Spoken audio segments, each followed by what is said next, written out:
Hello, and welcome the official CapCut Start Editing course. We will be using practical examples to help you learn video editing skills and understand how to use CapCut. Our simple and easy-to-follow approach aims to help total newbies start editing and producing videos from scratch. Now, let's get started by getting to know the CapCut interface. Open CapCut and you'll see the home page. Tap New Project at the top to open the editor.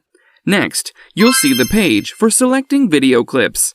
Tap the circle to the top right of a clip to select it, and then tap Add to add it to the project. With that, we'll enter the editor. The editor is split into 4 sections. Let's go from top to bottom. At the top, we can see the Editor Exit button and the Export button. Tap the X in the top left to exit the editor. If you tap 1080p, you can select the video resolution and frame rate. Tap the Export button to generate the finished video.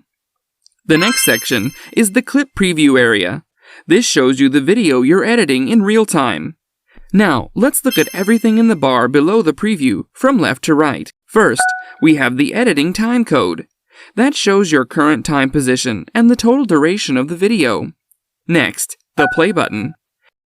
Tap this button to preview your video. After that, we have the undo and redo buttons. If you make a mistake, just tap the undo button to undo the change. Finally, we have the full screen button. Tap this button to preview your video in full screen. The third section contains the editing tracks. At the top is the timeline, which you can change to be more or less exact.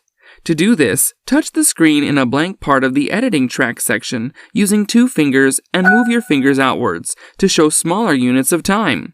This will help you make more precise edits. If you move your fingers together, it'll show bigger units of time, which can help when you're editing and previewing multiple clips. If you touch a blank area with just 1 finger and move it left or right, you can quickly preview the video sequence and content.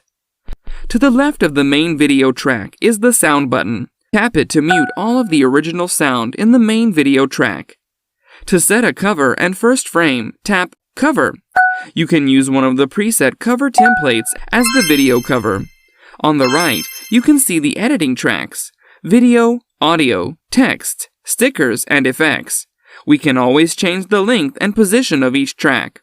To the very right is a plus icon. Tap this to open the clip selection page and add more clips to the editor. The fourth section is the editing toolbar. Here we can find top-level buttons like Edit, Audio, and Text. If we swipe left, we can see more buttons, such as Filters and Format. If you tap any top-level button, you'll open a second-level toolbar that allows you to make changes to clips. To get back to the top-level toolbar, simply tap the back arrow on the left. In future lessons, we'll look at how to use these tools. Now, let's look at the timeline and editing tracks. First, the timeline.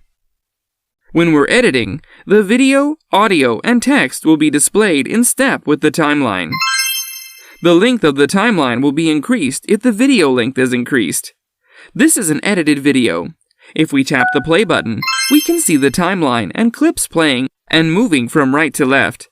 You can also see a vertical white bar. This white bar is the current time indicator. The frame that corresponds to the position of the white bar is shown in the preview area above. When we're editing, we can move a frame to the position of white bar to see what is happening in that frame. Now, you might notice that when the video is playing, the timecode number changes. The first number shows where the white bar is in the video.